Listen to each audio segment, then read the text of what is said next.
Eh, Hola Marcela, te saludo nuevamente. Bueno, ya la introducción es menos corta. Esta es la segunda parte la segunda parte del primer taller que has propuesto entonces para estas jornadas medievales. Bueno, yo me encargo de la parte técnica para que usted entonces comience al tiro. Ok, perfecto. Entonces voy a compartir la pantalla mientras ahí vas activando a otras personas que van incorporándose. Ok. Eh, Comienzo nomás. Vamos despacito, así quizás se pueden sumar los demás interesados. Buenas tardes a todos y todos, todas, todes que están escuchando. La que les habla es Marcela Cubillos Poblete. Yo soy académica de la Universidad de Valparaíso y hoy día vamos a desarrollar la segunda parte de este pequeño curso que propuse sobre la valoración de la Edad Media, como dice el título. Ay, perdón. Sobre la valoración de la Edad Media, nosotros debemos reconocer, como comenzamos a hacer la semana pasada, que, ahí reanudamos función, que la Edad Media por mucho tiempo ha estado castigada en su mirada por la sociedad a partir de ciertas visiones castigadoras que se dieron desde la historiografía. ¿Ya? Y la semana pasada nosotros nos estuvimos dedicando a, como indicó ahí Lotarjo, a revisitar aspectos del mundo medieval que implican una cierta continuación desde el mundo antiguo clásico. Reconociendo, sí, como la vez anterior dije, que cuando hablamos de continuación, nosotros no queremos decir con esto que hay una suerte de repetición del pasado, sino que lo que hay es una conservación del mundo clásico bajo los códigos propios de los intereses de esta nueva sociedad que se está articulando y que tiene ciertas características, ¿ya? En esta sociedad, entre otras cosas, por ejemplo, va a ser una sociedad progresiva y ascendientemente monoteísta, va a ser una sociedad donde el protagonismo de la religión adquiera un significado muy importante en la vida cotidiana, no solo en el quehacer público, sino que en la vida cotidiana, y donde, entre otras cosas, entre en la privacidad esta dimensión religiosa espiritual vinculada al legamen que vamos a tener los hombres con la divinidad, en un ángulo absolutamente novedoso respecto a lo que se había dado en la antigüedad clásica, donde los vínculos con las divinidades, si bien podían tener cierta dimensión intimista, eran bastante utilitaristas y pragmáticos. Y en general el vínculo con las divinidades se daba en los espacios públicos, en los templos, en esos contextos. Ahora nosotros nos vamos a dedicar a visibilizar aquellas creaciones del mundo medieval, que tienen muchísimas, y sobre las que nos vamos a detener en algunos casos a fin de potenciar en la memoria una revalorización, por eso el sentido del nombre del curso, valorar la Edad Media, una revalorización del periodo, sin por esto necesariamente creer que nosotros la vamos a idealizar. Esta presentación de la diapositiva que tienen en pantalla simplemente refresca aspectos que conversamos la semana pasada y que hay que tenerlos de fondo. Hay antecedentes significativos en la valoración de la Edad Media y en la comprensión del periodo como creación historiográfica a partir de esta última obra de Jack Hare, si bien esta obra, publicada a fines de, literalmente, del siglo pasado, el 99, recoge una larga tradición de estudio que mostraron cómo la creación del periodo fue más bien la resultante de una serie de circunstancias vinculadas a la creación del estudio, a obras en particular, y desgraciadamente a cierta podríamos decir como animadversión que se va potenciando desde el 18 con fuerza al 19 en torno a este periodo. Y parte de estas ideas son retomadas por esta obra que rescato en la parte baja, que dice junto al número 2, El rechazo, que es una obra publicada en inglés en el 2017, que se encuentra en español, es una muy interesante y sugerente obra, pero que creo que reactiva cierta animadversión que señalaba al mundo medieval.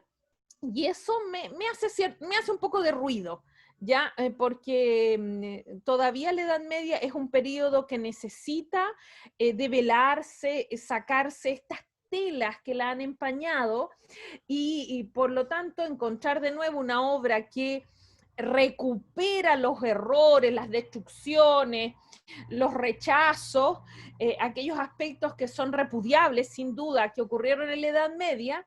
Recuperar una obra que se dedica a eso es desgastante, digamos. ¿Por qué? Porque eso impide que valoremos tanto las continuaciones que existieron como las creaciones.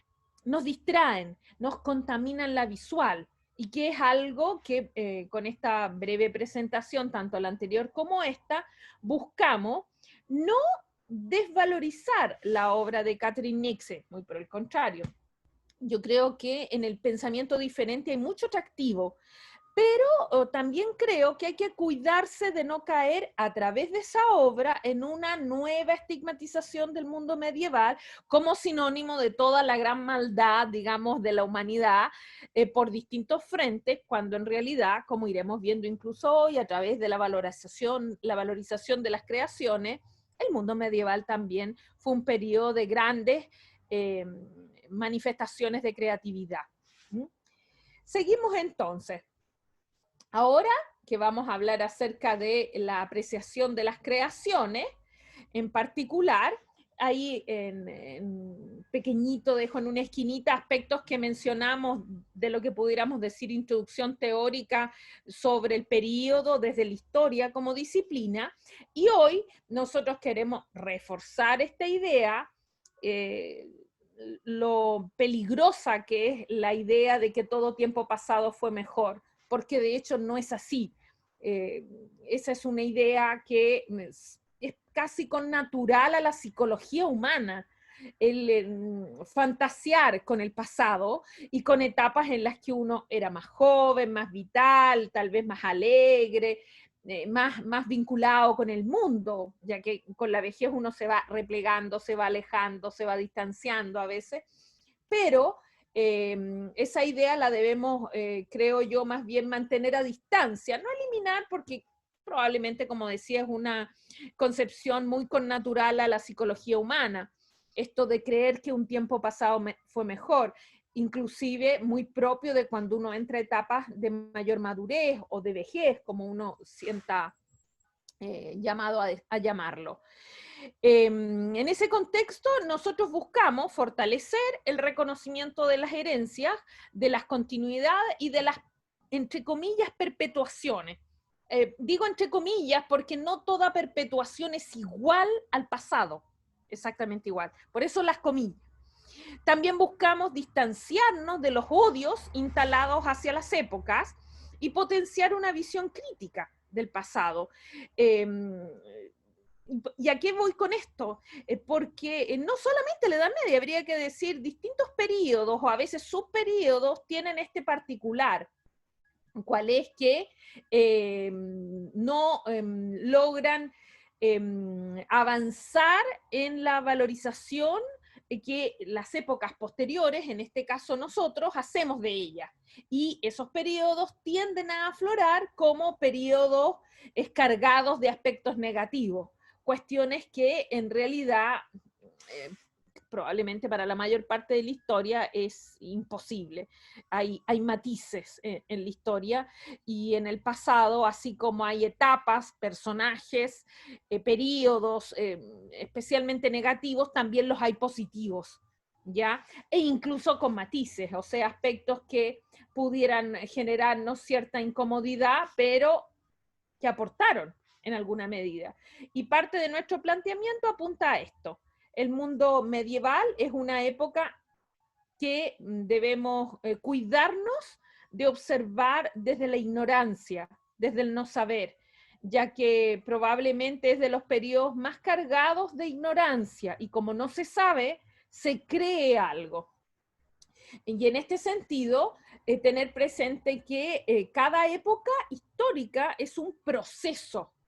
¿Y esto qué quiere decir? Recibe aspectos, genera otros propios, crea nuevos, hipotiza el futuro, y esto implica que nunca un presente es exactamente igual a un pasado cercano, por más que nos parezca similar. En otras palabras, yo soy hija de mi madre fue hija de mi abuela. Cada una de nosotras somos mujeres diferentes.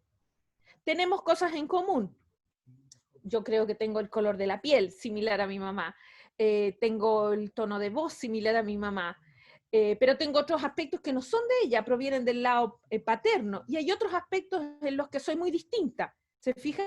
Entonces, esas diferencias que nosotros hacemos generacionalmente con nuestros padres y con nuestros abuelos, debemos ser capaces de observarlas en la historia, porque la historia son en definitiva etapas donde se estudia seres humanos, hijos de hijos a través de generaciones. Entonces, más bien recordar que no es que todo tiempo pasado fue mejor, simplemente todo tiempo pasado fue. Y como fue, no vuelve a repetirse. Lo que ocurre es que el tiempo que viene tiene elementos del pasado y otros nuevos.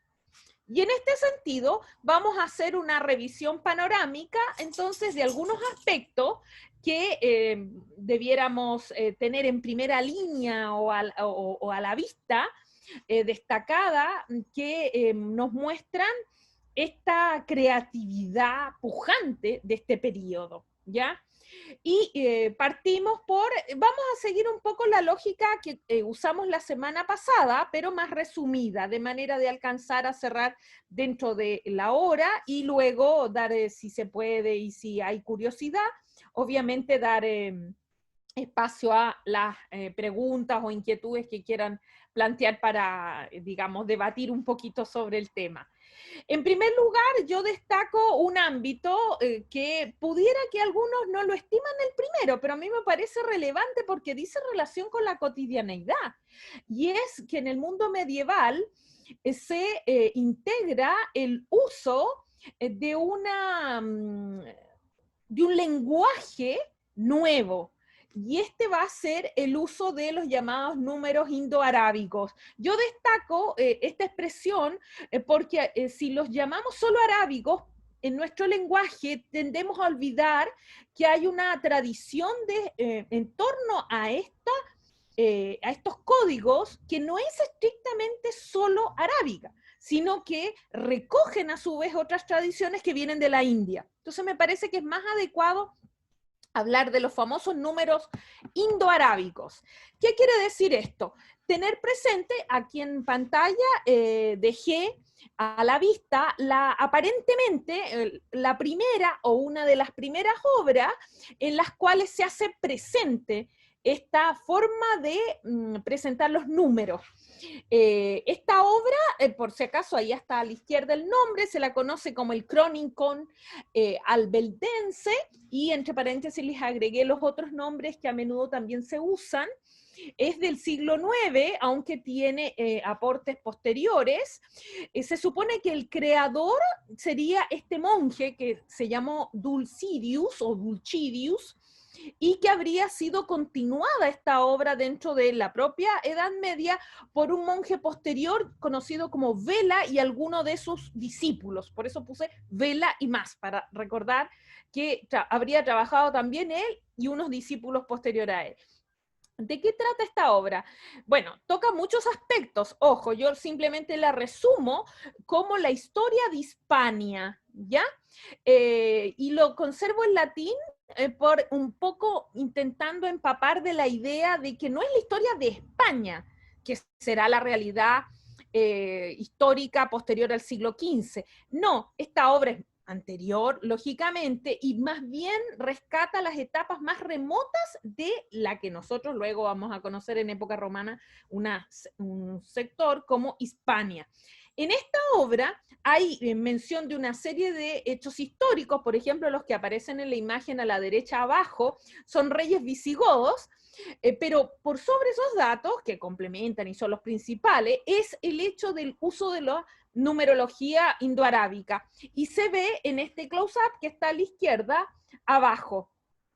Esa sería la primera manifestación del uso de estos números.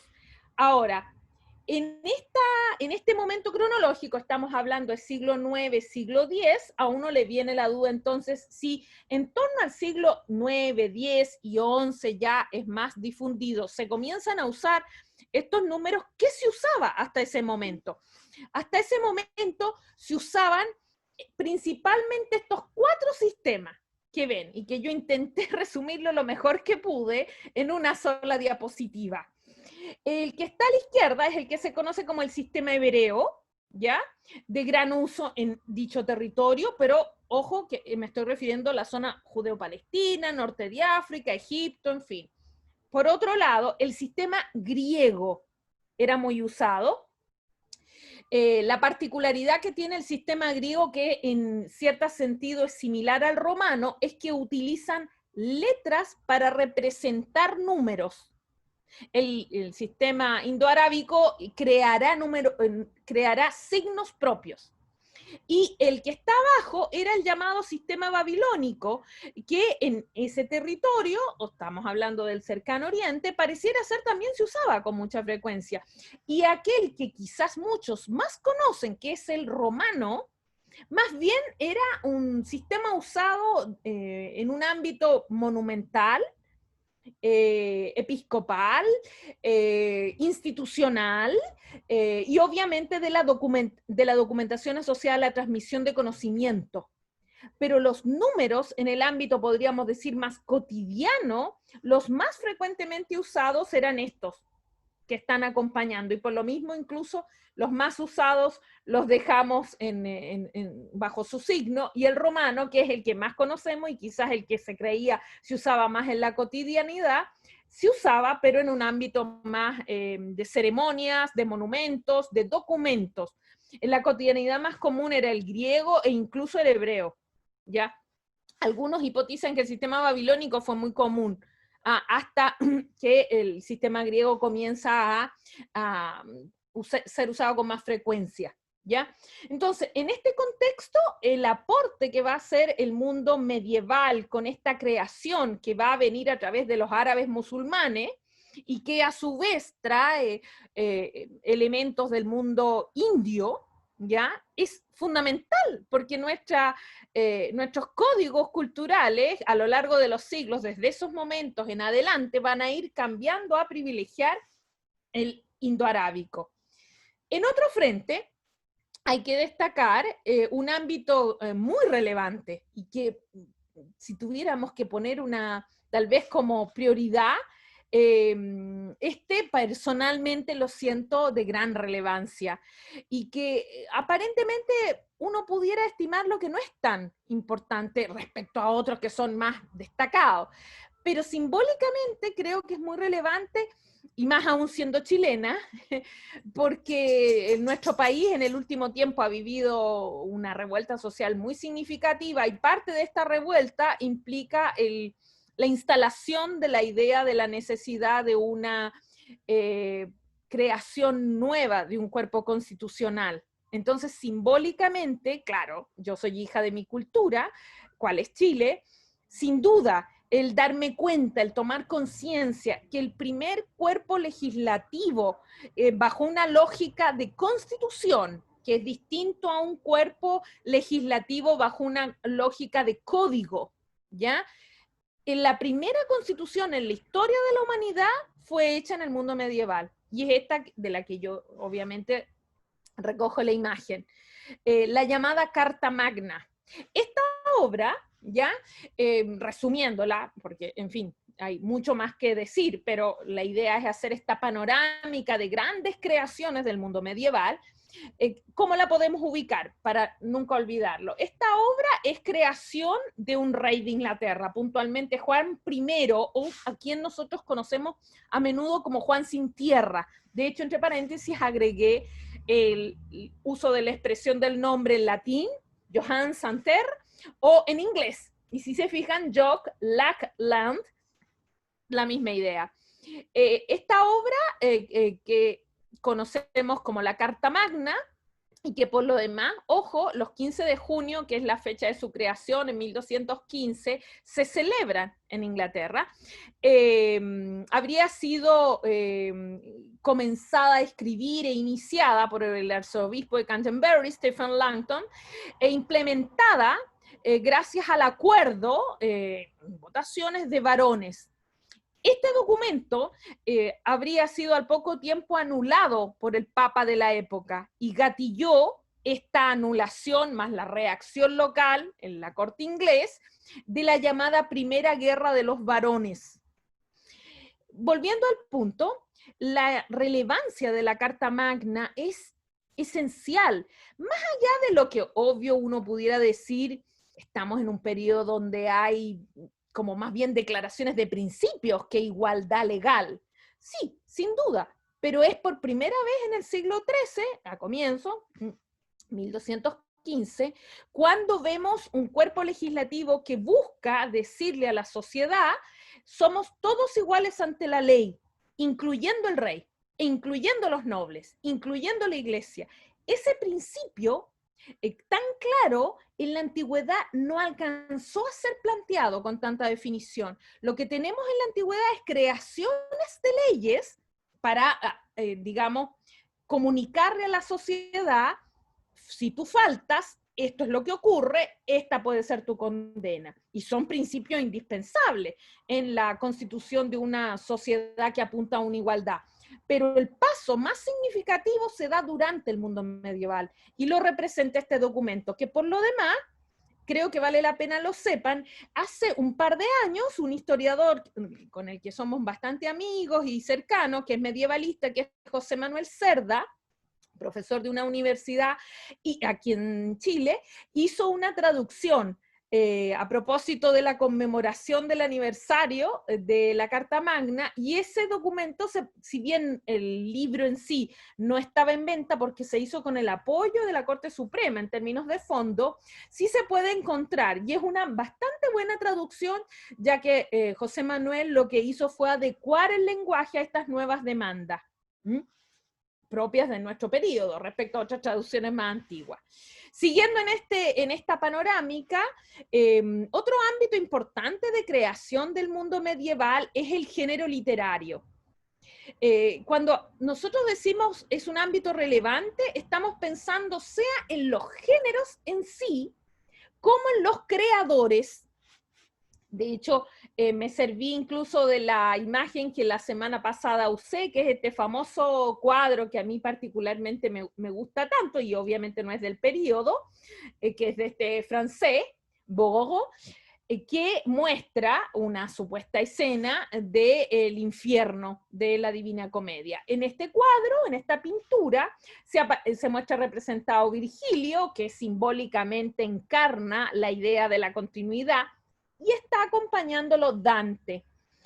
Esta obra encarna una idea que no se da solo en el territorio itálico, también se da en el territorio franco, también se da en el territorio de la futura Alemania, en el inglés. Los géneros literarios tienen su nacimiento en términos de identidad local durante la Edad Media. En este caso, yo quiero rescatar algunas obras que tal vez son menos conocidas y que por lo mismo hay que valorar, y nos lleva un poco a integrar un frente en el que hay que hacerle un gran reconocimiento al mundo medieval y que en parte tiene relación con la imagen que está atrás mío, ¿ya? Y vamos a llegar. Lo que ustedes tienen adelante son 4 obras creadas durante el mundo medieval y que testimonian la diversidad de campos, podríamos decir, de experimentación que tiene la literatura en el mundo medieval.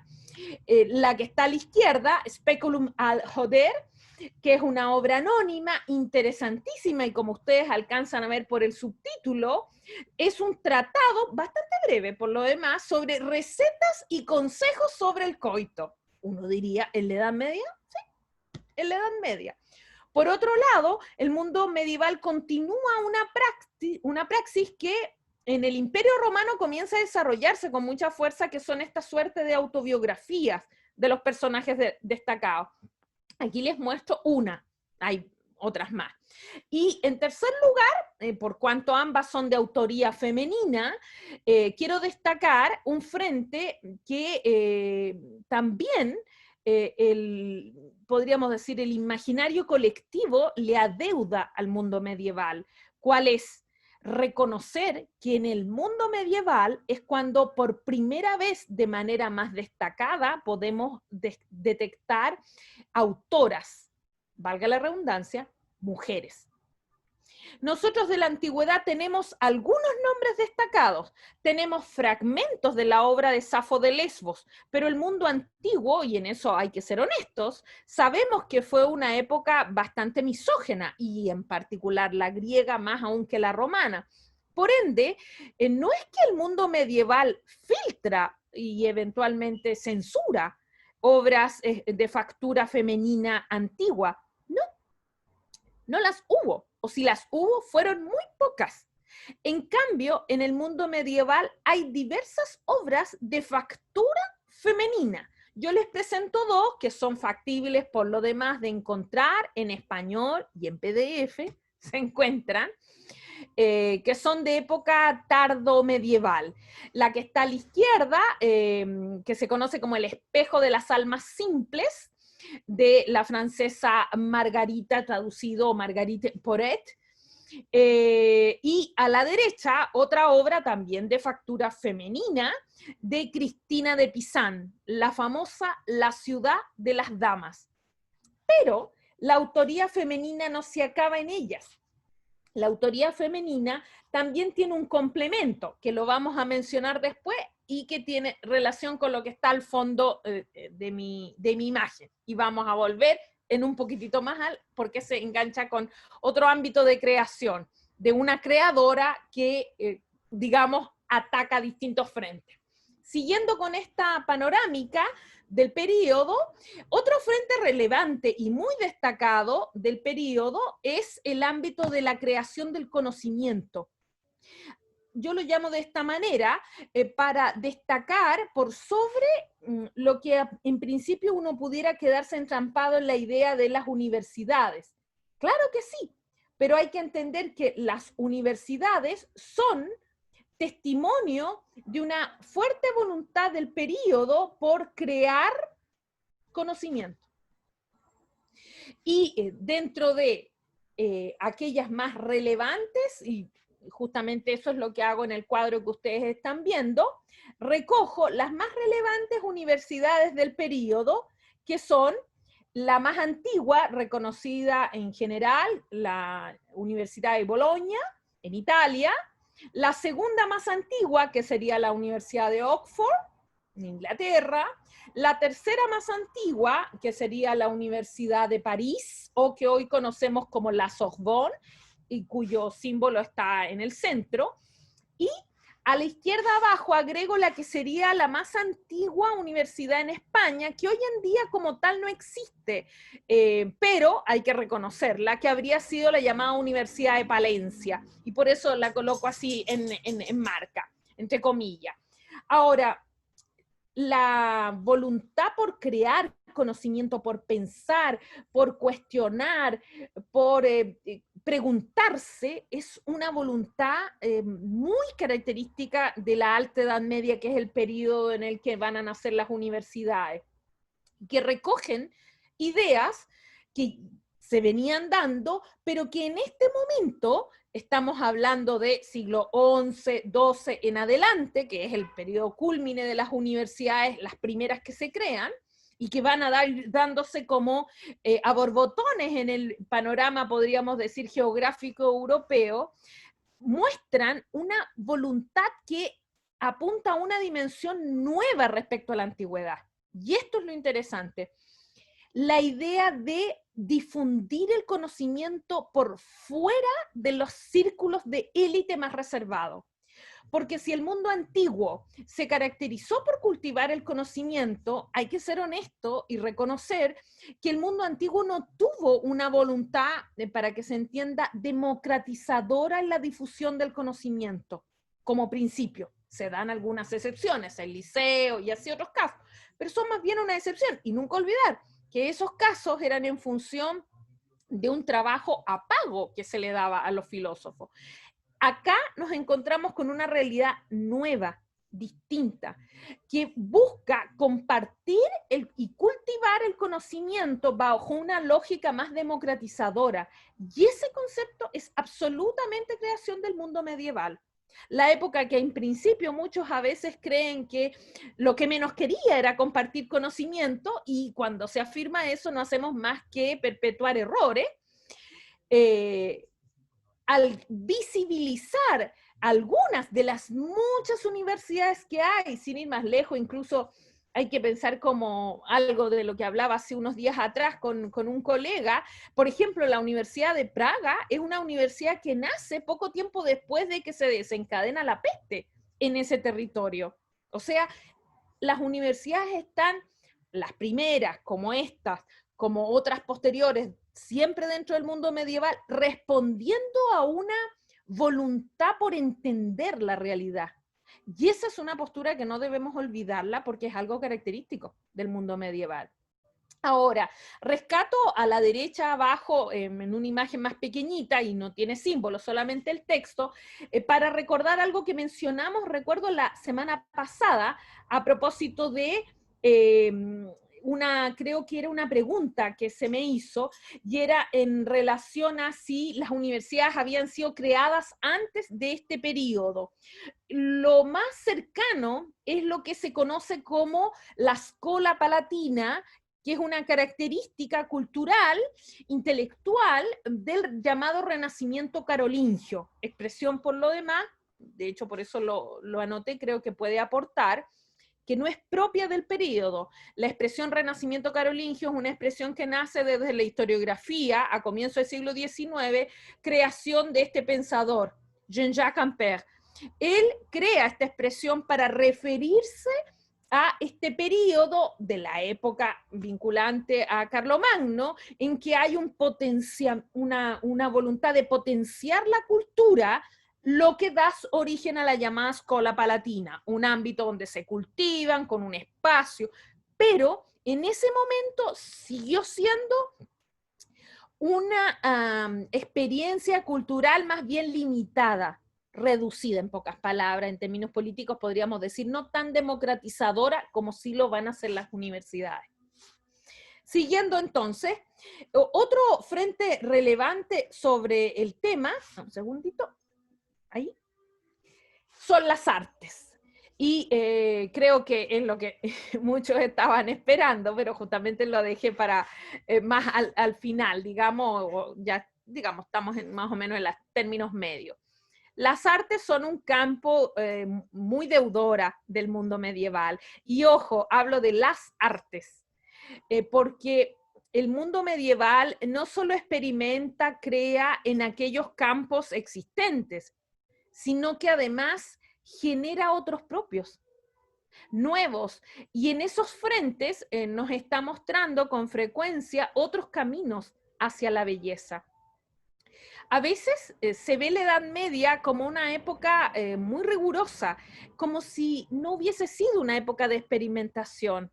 Y es un enorme error, porque el mundo medieval y las artes son probablemente el mejor campo que lo muestra. Son un ámbito, o son ámbitos de mucha experimentación y de búsquedas de la belleza. Hay una voluntad por encontrarla en todos los ámbitos del quehacer humano. Y esto a su vez se expresa en campos específicos en los que hay creación.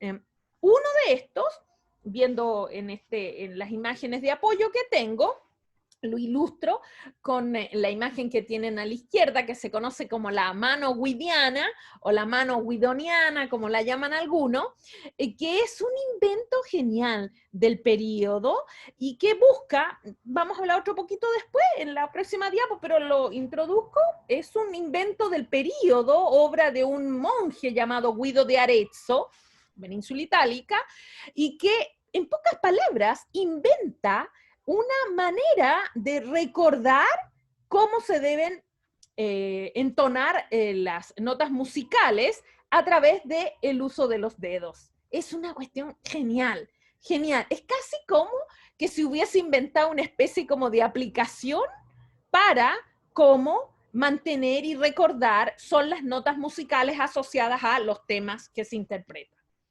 Volveremos un poquitito sobre esto. De hecho, sin ir más lejos, dentro del Congreso hay un historiador español que lo está abordando, así que al que le interesa entrar más en detalle, yo no soy experta en música, pero sí creo que, porque si mal no recuerdo, él tiene 3 sesiones, creo que puede ser muy interesante que lo escuchen. Ya fue una el viernes pasado y está grabada en el fanpage, y van a venir otras. No me acuerdo exactamente los días, pero creo que vale la pena que lo investiguen porque como están quedando los registros, se pueden enriquecer muchísimo, ya que él domina en profundidad el tema. Siguiendo con esta panorámica de las creaciones artísticas del mundo medieval, lo que está en el centro busca mostrar un frente que es absolutamente novedoso en su propuesta. ¿Cuáles son los vitrales? ¿Qué son, en pocas palabras, los vitrales? Los vitrales son esta forma alternativa de hacer ventanas, en pocas palabras. Forma alternativa ingeniosa, creativa, singular, porque no solamente los vitrales van a ser juegos de colores, los vitrales también van a narrar escenas. ¿A través de qué? El medio que permita con el uso de los vidrios de colores. El vidrio no es un invento de la Edad Media, el vidrio tiene una antiquísima data, llega hasta el mundo mesopotámico, y los antiguos, sea los preclásicos como los clásicos, lo trabajan abundantemente, pero el vidrio no se usaba para las ventanas, ni siquiera para los vasos. Hay muy pocos usos de esta naturaleza. Los más comunes de los vidrios eran usados para pequeños frasquitos que contenían perfumes, aceites aromáticos o veneno, entre otras cosas, o medicina, y se usaban para los mosaicos. ¿Ya? La gran mayoría de los mosaicos que uno ve de la antigüedad, con colores fantásticos, eran usados a partir de vidrios, que una de las estrategias era con ese fin. El mundo medieval llega más lejos, mucho más lejos, en la experimentación y además en el mostrar públicamente el dominio del trabajo de los vidrios de colores a través de esta creación, que es espectacular y que es la primera gran temporada en que las ventanas van a ser cubiertas con un vidrio, que es algo para nosotros indispensable, pero ojo, las ventanas con vidrio son una creación más bien de la época renacentista en adelante, ¿ya? Los vidrios no van a tener ningún uso de esa naturaleza, salvo esta primera etapa, dada por entre las creaciones del arte románico y el arte gótico, que es donde alcanza lo culmine. Y siguiendo en esta panorámica, esta imagen que ven a la derecha, que puntualmente por si acaso, el vitral que ven a la izquierda es el vitral, el rosetón de la Catedral de Reims. En cambio, lo que ven a la derecha es el interior de esta catedral alemana de Mónaco, que es considerada por mucho una de las más espectaculares del arte gótico. Y con esto simplemente quiero visibilizar la genialidad, y ojo que busqué una imagen interior, no exterior, para mostrar algo que resuelven muy bien dentro de la arquitectura en el mundo medieval: la altura. Un gran problema que habían tenido en el mundo antiguo, que los romanos alcanzaron a lograr resolver, pero igualmente no lo hicieron tan bien como lo van a hacer durante el mundo medieval, expresado a partir de las catedrales, que entre las románicas y las góticas van a ir creciendo en tamaño. Pero algo de esto vamos a volver un poquitito más adelante. Siguiendo con las artes, como decía, recién se los comentaba, el ámbito de la música es un ámbito que merecería mucho estudio de parte de uno para darse cuenta cuánto le debemos al mundo medieval. Recién hablaba de la famosa mano guidoniana, ahí hay otra imagen de época medieval que ilustra esta idea. Como les dije, esta es una creación asociada a Guido de Arezzo, aunque hay teóricos que sostienen que hubo otros anteriores a él que ya lo estaban experimentando. Guido de Arezzo es del siglo XI. Y como les indicaba, este concepto apunta a conservar en la mano los códigos para recordar cómo entonar la música asociada a ciertas letras. Pero cuando hablamos de música medieval, no es solo eso, sino que, y por este motivo las otras imágenes, la experimentación en términos de lo que podríamos decir los creadores de letras musicales y de creación en general en el ámbito discursivo, narrado de índole como prosa o narrado de índole poético, y que lo represento con esta famosa imagen de un trovador, o al menos hay cierto consenso en estimar, que así se lo interpreta, ¿ya? Pero además de él, en el ámbito de la música, hay que reconocer desde el comienzo del mundo medieval pensadores que se van a interesar en lo que podríamos llamar la teoría musical, como son Boecio y Casiodoro, ¿ya? O sea, si se fijan los siglos, estamos hablando de siglo V, siglo VI en adelante. En esa línea me parece interesante, y por eso lo rescato, la expresión que revela la conciencia de un problema no resuelto cuando, puntualmente en el siglo VII, Isidoro de Sevilla, este pensador, autor de una obra magna, cuáles son las etimologías, que son una especie de gran diccionario, dice: los sonidos mueren, pues no pueden escribirse. Esa es la conciencia que hay sobre el registro musical en el siglo VII. En el mundo antiguo no existía formalmente un registro de conocimiento difundido. Es el mundo medieval el que lo va a crear con posterioridad a esta fecha. Y cuando hablamos de creación musical, en este periodo nos referimos a varias cosas. No solamente la creación de este mecanismo para recordar, sino la notación musical, que en la antigüedad clásica, como lo señalo ahí en los pequeños apuntes que mantengo en la izquierda, la notación musical en el mundo clásico era alfabética. En cambio, en el mundo medieval, después de un periodo de avanzar desde los primeros teóricos de la música más destacados y que conocemos, hasta la época de Isidoro, que hay conciencia de que no se recuerda o no se mantiene de alguna manera la música, y la experiencia que vamos a encontrar ya en el 11 con Guido de Arezzo, cuál es la creación de un sistema propio musical, que es el que conocemos como sistema o notación neumática, y que apunta a una expresión que proviene del griego, neuma, y que quiere decir algo así como espíritu, aire, esencia, ¿ya? Y que está representada por lo que van a ser los signos musicales. O sea, la música no solo como campo de experimentaciones creada, sino que el mundo medieval genera notación musical, formas de recordar la música, y un detalle importantísimo, el pentagrama, ¿ya? Pero además, habría que decir, y esto lo rescato con la imagen que está a la derecha a través de estos juglares, el mundo de las artes musicales medievales tiene un gran o sea, una potencia muy fuerte en la experimentación musical. Otro ámbito que nos demuestra, una vez más, lo singular y creativo que fue este periodo. Experimentan la música y pasaremos de músicas más bien marcadamente monofónicas en la antigüedad a músicas polifónicas y con muchos instrumentos. Y esto va increciendo, en especial en la Baja Edad Media, ¿ya?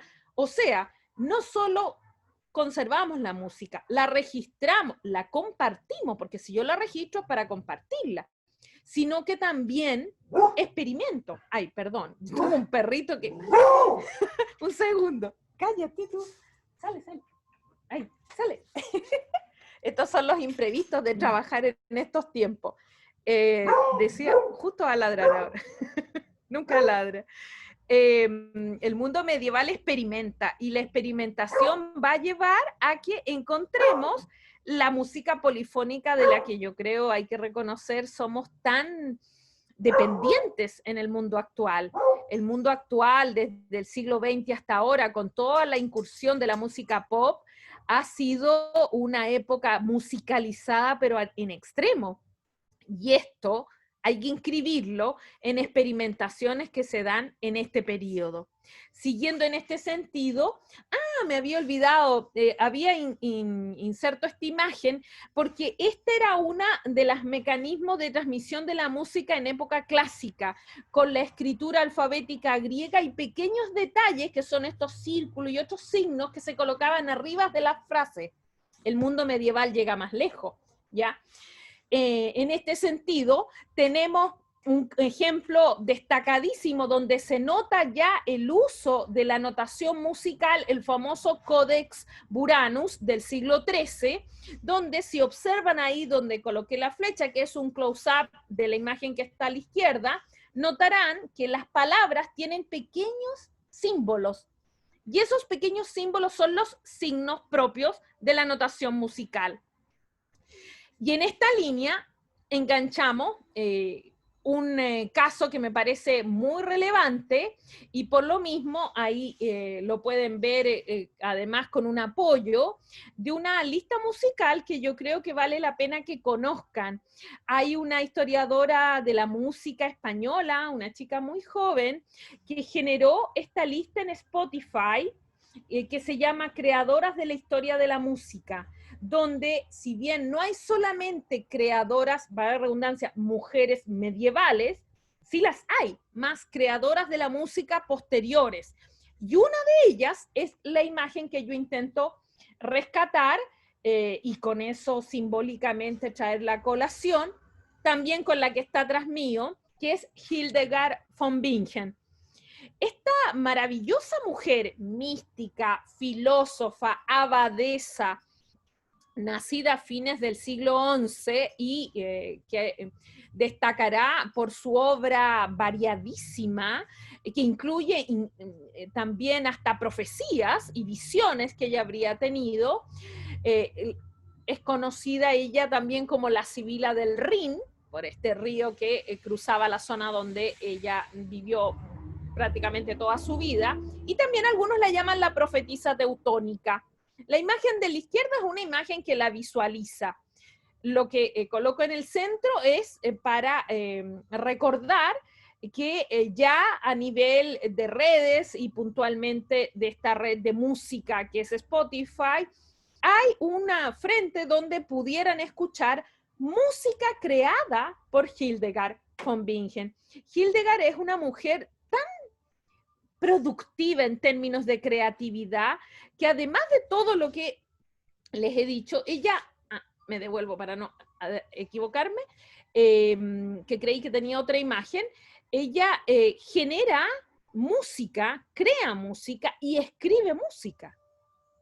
De hecho, parte de las letras de los temas que ella genera, que son de índole espiritual, están cobijados en esa lista que le estoy mostrando.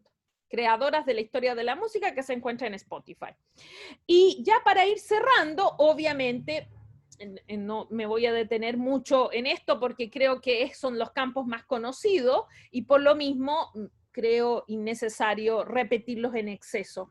La arquitectura dentro de las artes es un gran campo de desarrollo. Estuvimos indirectamente algo mencionando a propósito del alcanzar la altura en grandes dimensiones, que es un patrimonio del arte medieval.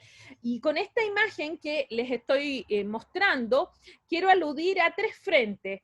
Uno, el que está representado en el centro, con ese vitral, que es un vitral que se supone representa Suger o Zúquero, que habría sido un teórico del arte del mundo alto medieval. y que está representado en una basílica. ¿Por qué me parece relevante destacarlo? Porque si bien nosotros no tenemos tantos autores en ese frente, este ejemplo demuestra la existencia de una voluntad por reflexionar teóricamente con las artes. O sea, esa idea de que en el mundo medieval no se reflexionaba o no se sabía o había errores en la forma de expresar el arte son absolutamente mitos que no tienen ni un asidero sólido. Lo sólido son estos casos que hace ya un buen tiempo hemos ido conociendo. En el ámbito de la arquitectura, de hecho algunos consideran a Suger algo así como el padre de la arquitectura medieval, ya por eso lo ubiqué aquí. Con la imagen de la izquierda les ilustro un aspecto fundamental a tener en cuenta para alcanzar la altura y que es una creación medieval, que es el arbotantes. ¿Ya? Lo que ven ahí a la izquierda es un close-up de Notre Dame, donde se notan con mucha claridad los arbotantes y que son, en pocas palabras, estas estructuras externas creadas, características de las catedrales góticas para sostener el peso y que le dan una visión, como se dice desde la historia del arte, como un esqueleto diáfano. La imagen que está a la derecha, que es una imagen muy conocida, el Duomo de Pisa con la Torre de Pisa, las coloco para ilustrar la experimentación creativa que tiene la arquitectura medieval. La arquitectura medieval no es solamente altura, no es solamente vitrales, es un experimentar con materiales. De hecho, esas líneas que uno le ve a esta obra, y no es la única, en general en la arquitectura románica, itálica, en los distintos frentes se da mucho, e incluso también en la arquitectura gótica y también en la arquitectura del Renacimiento, la experimentación con materiales diferentes, en este caso, mármoles de distinta factura, y que son los que le otorgan esas líneas, que no son pinturas, son mármoles de distintos colores con, por medio de los cuales los artistas juegan.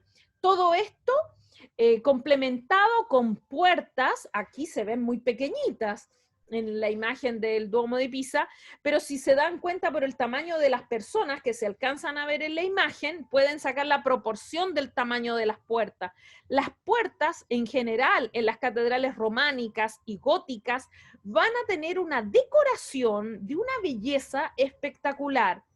Normalmente están hechas con base de madera y recubiertas en metal. Metal laminado, tallado y trabajado abundantemente. En una demostración que la fe viene de la mano de la creación y la creatividad, que es hacia donde nos hemos ido dirigiendo. Y para cerrar, hice una compilación, digamos, de distintos frentes, podríamos llamarle entre la vida cotidiana, la vida urbana, que son característicos y que debemos reconocerle al mundo medieval. Por delante ustedes tienen una imagen de lo que sería más parecido a un tenedor de época antigua. La creación del servicio de tenedor es una creación del mundo medieval y que es la evolución de eso que ven a la izquierda. Y que, ojo, lo que ven a la izquierda no se usaba para comer, más bien se usaba para mover los pastos al momento de consumirlo. En el mundo medieval va a evolucionar el servicio y se va a diversificar. Y parte de esa diversificación es la creación de esta pieza fundamental del servicio. En esa línea, siempre en este ámbito cotidiano, los botones. En principio, ojo, los botones no son completamente invento del mundo medieval. Hay testimonios que nos llevan hasta el mundo mesopotámico, pero el uso masivo de los botones como implemento para cerrar el vestuario es característico del mundo medieval. En el mundo antiguo no se usó tanto, más bien se usaron otros elementos que eran unas especies de agujas gigantes, ya muy características, que se llaman fíbulas. En cambio, el mundo medieval experimenta con esta praxis que para nosotros es indispensable, ¿ya? Siguiendo en estos inventos del periodo, destaco lo que dejé en el centro, la creación del reloj mecánico, otro indispensable invento que le debemos al mundo medieval. El GIF que se alcanza a ver en el centro es un GIF hecho a propósito del reloj que está en el centro y que corresponde al famoso reloj astronómico de Praga. La ciudad de Praga tiene este reloj característico que actualmente se asocia al ayuntamiento y que es un lugar fundamental del turismo, y que tiene la peculiaridad que en el mismo reloj se conjugan distintas informaciones astronómicas de vida cotidiana y de la estación del año. Pero por sobre este ingenioso particular reloj, lo que me interesa destacar es esta creación. El uso del reloj mecánico, obviamente en gran tamaño, es una creación tardomedieval. El mundo antiguo lo que tuvo eran relojes de sol, y los relojes de sol, que son muy pocos, tenían una función más bien simbólica urbana, más que uso cotidiano. La idea de la creación de un reloj que transmita las horas del día en un espacio más intimista o más cotidiano es propio del mundo medieval. A la derecha tienen un close-up en general, y lo que está abajo es el detalle del famoso tapiz de Bayeux, donde en su parte inferior se ve algo que es creación del mundo medieval. ¿Cuál es? La diversificación del tipo de arado. Hasta el mundo medieval, el arado, que es una creación también de antigua data, tuvo ciertas características que en el mundo medieval se diversifica, y eso lo potencia como instrumento que ayuda en la producción, obviamente agrícola. Y para cerrar, tenemos este otro frente que lo vinculo y por eso están continuados, porque son de alguna manera uno indispensable del otro. ¿Cuál es la creación de las gafas, o lo que nosotros en Chile llamamos los anteojos, a diferencia de los lentes que serían de sol, como los que tengo, por ejemplo? Es una creación alto medieval, una gran creación también demostratoria de esta voluntad por experimentar. Lo más cercano que tenemos de épocas más remotas fue el uso de vidrios para ver. De hecho, hay referentes hasta incluso del propio emperador Nerón, que habría visto ciertas escenas apoyado con unos determinados vidrios.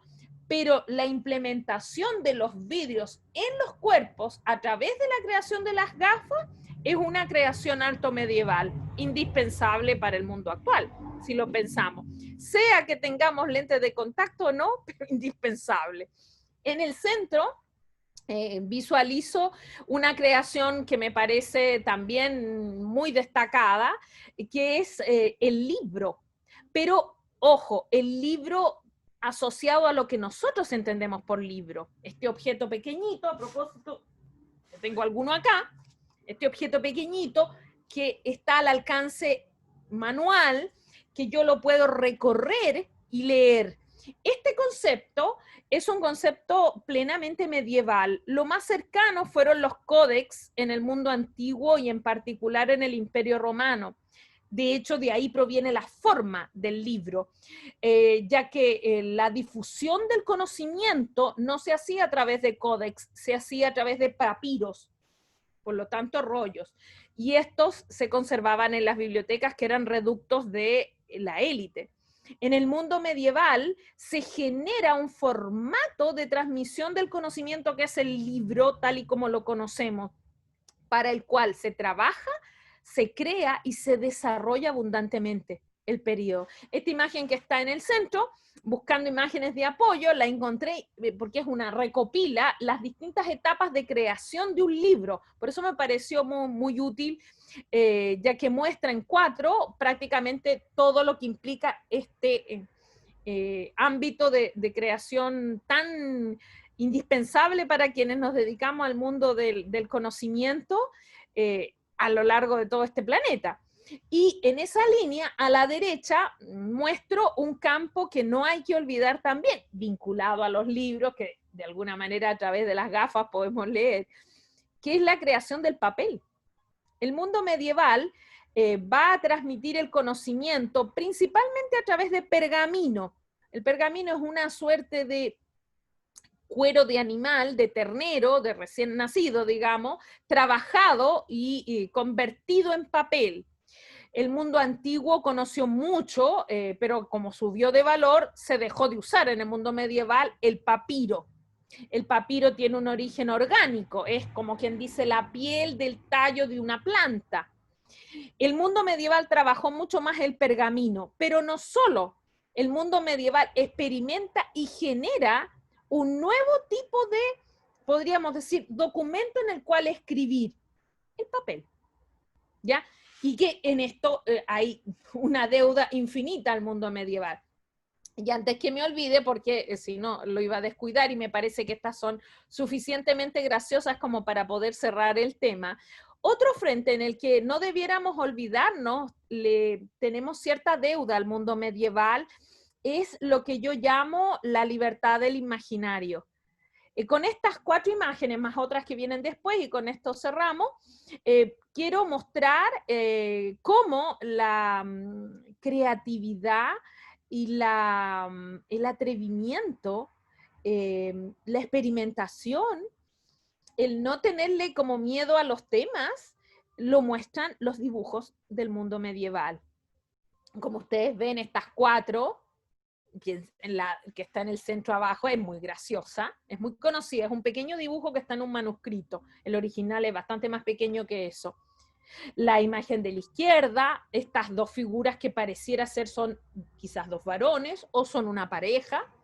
La imagen que está en el centro en alto, que son 2 figuras que representan animales mitológicos, claro que sí. O la imagen de la derecha, que es prácticamente genial, estas especies de seres híbridos que están en un combate. Y terminamos con esta otra, también es una recopilación de imágenes.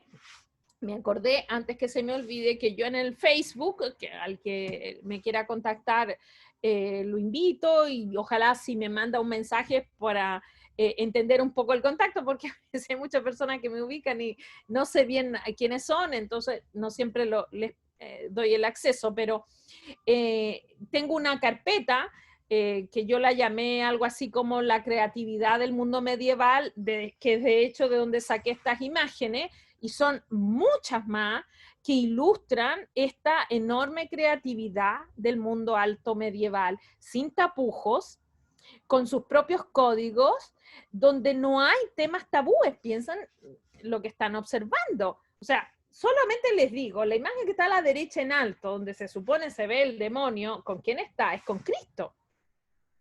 O sea, hay como indicaba,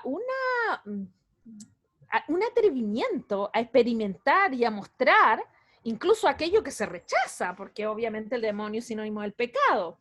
O la imagen que está a la derecha, esta mujer desnuda, también representada con este traje, ¿ya? O la imagen que está en el centro abajo, este fraile erecto, y que, ojo, es una decoración, todas estas son decoraciones de manuscrito, o esta de la izquierda, más abajo, que son estas especies de ratones y gatos peleando en un castillo, o la imagen que está en el centro a continuación de la expresión otras creaciones, donde se muestra una figura real, probablemente con peste. Entonces, en definitiva, el mundo medieval es un mundo lleno de experimentaciones, de creatividad, de innovaciones que nos debiera, si no lo conocemos bien, empujar a indagar, integrar ese conocimiento, y a su vez, cuando nos refiramos a él, lo hagamos con una recalibración de la mirada, sin idealizaciones, solo mostrándolo tal y como era, con sus bemoles y obviamente sus aspectos más destacados a recordar. Muchas gracias por haberme escuchado.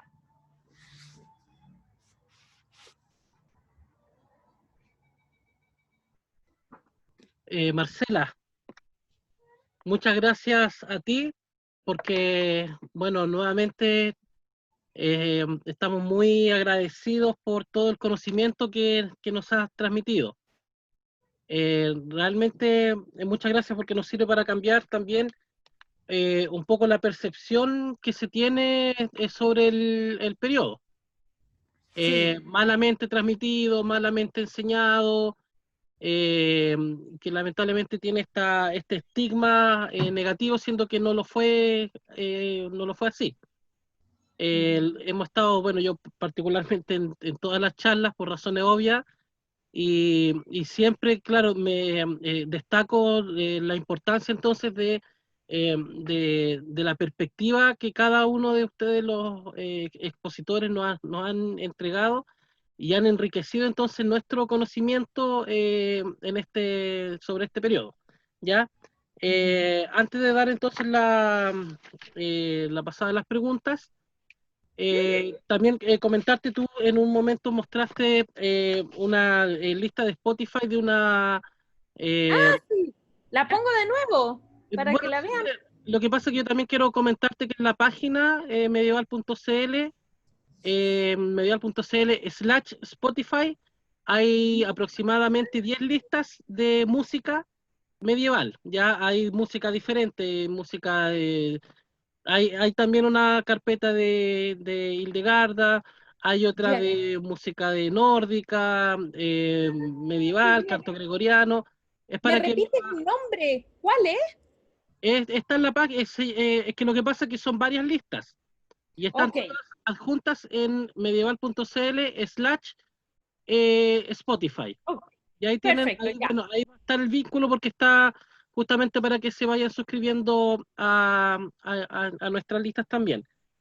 Perfecto. Eh, Vamos a dar entonces la palabra, ya la gente conoce el, el modo. Tenemos a Paulo Aguilar, nuestro amigo ya lo conocemos, él es de Brasil. Ah, ya. Paulo, bienvenido. Boa noite a todos. Boa noite, professor. Professora Marcela, muito obrigado pela palestra, muito rica, chega a ser entusiasmante a forma que a senhora colocou. Eu queria, a gente atualmente aqui em BH, no coro gregoriano, estamos fazendo uma pesquisa sobre Ludegard von Bingen. Ya. E, existe um quarteto americano em Nova York, em New York, Anonymous Four. Elas são 4 cantoras magníficas, que elas, um trabalho delas, uma gravação delas é composições da abadesa Hildegard. É muito especial. Mas eu queria perguntar. ¿Podría repetir el nombre para que... ¿Cómo se llama? Anonymous Four. ¿Anonymous? Anonymous Four. Em inglês. Ok. Anonymous Four. São 4 cantoras líricas. Elas fazem um quarteto de sopranos, mas é fantástico. Mas eu queria, dentro ainda do espírito da música medieval, perguntar para a senhora uma pergunta que se relaciona com a liberdade de criação artística, que me parece que teve uma vamos dizer assim, uma erupção na Idade Média. Especificamente, eu vi isso muitas vezes nas ilustrações de Hildegard von Bingen. Por exemplo, o próprio quadro que está atrás da senhora parece que é isso. Perdoa-me se eu pareço rude na apresentação dos termos. Eu vou tentar ser o mais elegante possível e o mais científico, correndo o risco de ser um pouco pedante, talvez. Mas o que ocorre, o que me parece, é que é uma coisa fantástica da época medieval, e a gente percebe isso ao ver os trabalhos gráficos nos manuscritos de Hildegard von Bingen. É a aparência de vulva, o órgão sexual masculino. feminino. É uma coisa impressionante, porque a gente está falando de uma época onde papas e reis eram profundamente dogmáticos. E a população ficava apavorada. E a gente, me corrija se eu estiver errado, a gente vê que esses manuscritos, esses pergaminhos, eles deviam estar sendo feitos ou refeitos por monges. E uma coisa fantástica que sempre me chama muita atenção, eu queria confirmar isso com a senhora ou ter um alargamento da visão, vamos dizer assim. Essas figuras do órgão sexual feminino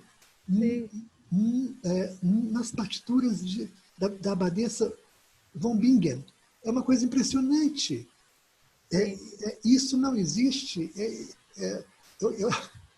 Eu acho que o século XX mostrou isso em publicações pornográficas americanas, depois da Segunda Guerra Mundial. É uma coisa fantástica. Então, ou seja, os medievais, há 1000 anos atrás, 1500 anos atrás, eles já tinham uma visão pictórica, inclusive de órgãos sexuais feminino e masculino, que hoje a gente tem, vamos dizer assim, ainda uma visão muito, como é que a gente fala, reclusa, muito pudica, vamos dizer assim, não é verdade? Claro. Eu queria confirmar isso com a senhora y pedir un comentario, por favor. Muy obrigado pela atención. Sí, qué bueno que lo mencionó y me dio la oportunidad de agregar, porque como uno compendia todo para tratar de no alargarme más allá de 1 hora, ya que mantenerse en red es siempre cansador cuando uno debe escuchar algo.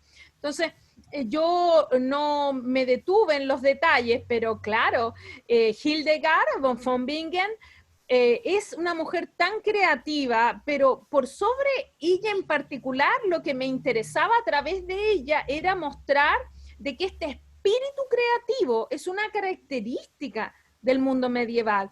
Sin duda ella es una mujer excepcional, excepcional por lo que hace, por lo que escribe, por lo que experimenta, por lo que siente, por lo que dibuja, como esta imagen que se supone, para los que no la conocen, es la forma en que ella representa el universo y que obviamente cuando uno lo ve claramente parece una vulva femenina. De hecho, uno de los campos, y que a través del comentario de Paulo me llevó a pensar que era necesario reforzarlo, uno de los campos en los muchos que ella experimenta es en la escritura de textos que son considerados ginecológicos. Ella escribe sobre las partes íntimas femeninas, reflexiona sobre ellas, pero no solo en lo que quizás pudiéramos creer como una mirada filosófica. No, ella lo describe e incluso lo representa. Entonces hay en ella, pero no va a ser la única. De hecho, tiempo después, un personaje, yo no lo mencioné acá, pero el contexto lo permite de aludir, Trótula di Salerno va a ser una mujer del siglo XV, la primera mujer reconocida como una suerte de médico ginecóloga. Pero no nos debemos extrañar, ya que desde antes, como podemos ver a partir de la obra de Hildegard, hay una voluntad por registrar, por mencionar, por describir, por narrar, por visibilizar la genitalidad femenina. Y esto es algo que creo que muchos, cuando miran la Edad Media, ni siquiera se les ocurre, como muy bien decía Paulo, que en la Edad Media hubo mujeres que escribieron, que reflexionaron, que representaron la genitalidad femenina de maneras que nosotros vamos a necesitar prácticamente que llegue el siglo XX para verlo con esa fuerza tan grande, y durante siglos prácticamente esto no se va a dar. Así que agradezco el comentario de Paulo porque nos permitió agregar estos detalles. Incluso, para el que no la conoce tanto, tal vez vale la pena señalar de que hoy por hoy partes de las obras de Hildegard se pueden conocer. De hecho, a través de plataformas digitales ya son asequibles algunas de sus obras y los dibujos. También hay traducción de parte de su obra y una famosa historiadora francesa muy importante, la Regine Pernoud, que escribió un pequeño texto buenísimo sobre Hildegard. Y además agreguemos el aporte que ha hecho la cinematografía. Está esta directora alemana que hace, no recuerdo bien, pero será no más de 10 años, creó varias películas cuyas protagonistas son mujeres y una es esta. Hizo otra fantástica también sobre la Hannah Arendt, pero en particular les recomiendo, y ojo, a través de YouTube, ayer o antes de ayer me di cuenta que estaba. La pueden encontrar como film o película film, Hildegard con H, y les va a aparecer. Es de una directora alemana, está bastante bien hecha, muy bien interpretada, tanto que se ha convertido, si uno en el web busca símbolos de Hildegard, es bien gracioso porque aparece con frecuencia como una fotografía de lo que fue el afiche de la película, con la actriz que la interpreta, que lo hace magistralmente. Así que creo que puede ser una ocasión para el que quieren conocer un poquito más de un ámbito de creatividad del mundo medieval, propiciado por esta fantástica pensadora, abadesa, filósofa, mística, del siglo XI-XII, entrar a través de, por ejemplo, la película, que se puede encontrar, y ahora incluso una versión que yo encontré, nueva, yo la había visto en su época en el cine, incluso la vi aquí en Santiago en un ciclo de cine para un festival. Ahora la encuentran en YouTube, como Film Hildegard. Les puede aportar para empezar en conocerla, siempre en esta línea de valorar el espíritu creativo del periodo, porque el espíritu creativo se refleja de muchas maneras, no es solo creando máquinas que las hacen, mecanismos para mantener la altura, sino que también experimentando y dejando registro de esas experimentaciones o de esas visiones. O sea, por donde uno lo mire, el periodo es un periodo que se atreve. Y eso es una cuestión de la que creo debiéramos quizás hasta inspirarnos un pouco.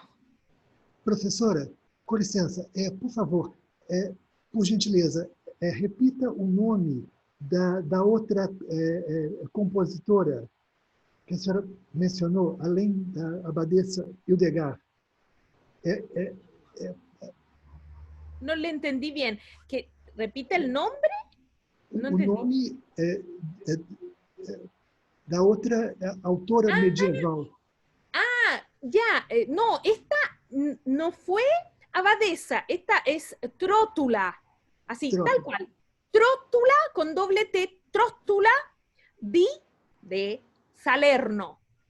Fue una mujer vinculada a la ciencia de lo que por el siglo XIV-XV se consideraba algo así como el colegio médico, porque el ámbito de la medicina, como sabemos, no es un ámbito que nace en las universidades, a diferencia de lo que podría ser hoy. Se crea una universidad y casi la primera facultad después de Derecho en medicina.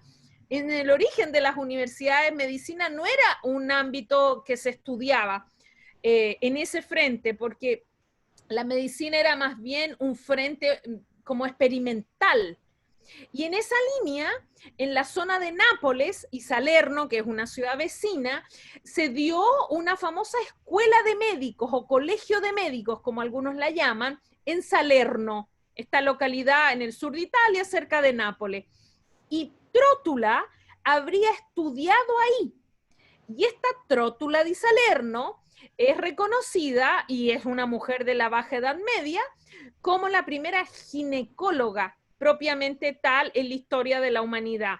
A destacar, mujer. Pero la mencioné porque lo recordé a propósito de que Hildegard representa la genitalidad femenina, pero Hildegard, podríamos decir, no la experimenta en términos médicos, aunque sí hace descripciones muy concretas y hace algunas reflexiones, podríamos decir, como de sugerencias médicas de cómo enfrentar ciertos temas.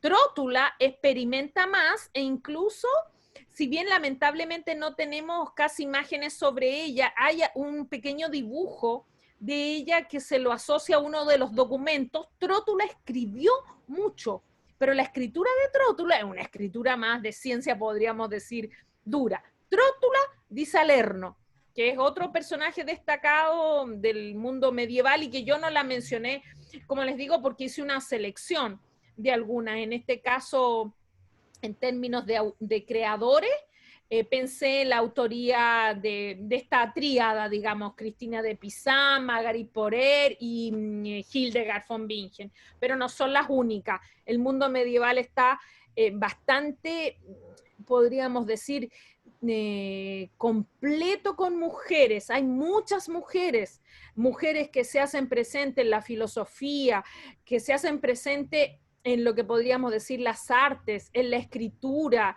en la creatividad. Entonces hay muchos espacios, a diferencia que en el mundo antiguo no habían casi tanta presencia femenina, y más aún cuando el mundo antiguo continúa a través del mundo medieval, hay como una especie de poca sobrevivencia de nombres femeninos. En el mundo medieval afloran los nombres, se dan con fuerza, algunas, porque hay que reconocer, una de las obras que yo mencioné es de una autora que va a terminar quemada en la hoguera. Pero independiente de esas situaciones que obviamente hay que conocer también, lo que ocurre es que los textos se escribieron, ese es el punto. Se escribieron, a pesar incluso del rechazo, y se escribieron tanto que por eso los podemos conocer ahora, ya que de alguna manera u otra sobrevivieron hasta recientemente, en que muchos de ellos han sido reconsiderados, recalibrados, estudiados o traducidos. Por ejemplo, estas obras que yo les mencionaba de la Cristina de Pizan o de la Marguerite Poré fueron traducidas hace pocos años al español. Pero eso no es más que simplemente ejemplo de la escasez de como interés por ella, y por eso hay que visibilizarla, para que las conozcamos, no necesariamente, obvio, fantasear con ella o mostrarlas en escenarios que no vivieron, o mejorar los escenarios a veces dramáticos en los que se desarrollaron, pero sí conocerla, integrarla en nuestro lenguaje y en nuestra visión de época. Marcela, ya llevamos 1 hora y media quitándote tu tiempo, así que yo creo que, bueno, hay algunas preguntas y comentarios que están en el fanpage. Si es que después tú puedes entrar y darle respuesta por escrito, ¿ya? Nosotros nos tenemos que ya ir despidiendo porque a las 21 horas tenemos la segunda parte de la aproximación al tiempo en la Edad Media, que ayer fue una charla bastante interesante que comenzó. Perfecto, Así que ya, sí. yo te doy las Yo voy al gracias. fanpage y ahí respondo. Sí, por favor. Así que te doy las gracias y nos estaríamos viendo el próximo lunes a las 17 horas. ¿Cierto? Perfecto. Muy bien. Exactamente. Gracias, Jorge. Chao Ya. a todos. Muchas gracias. Muchas gracias.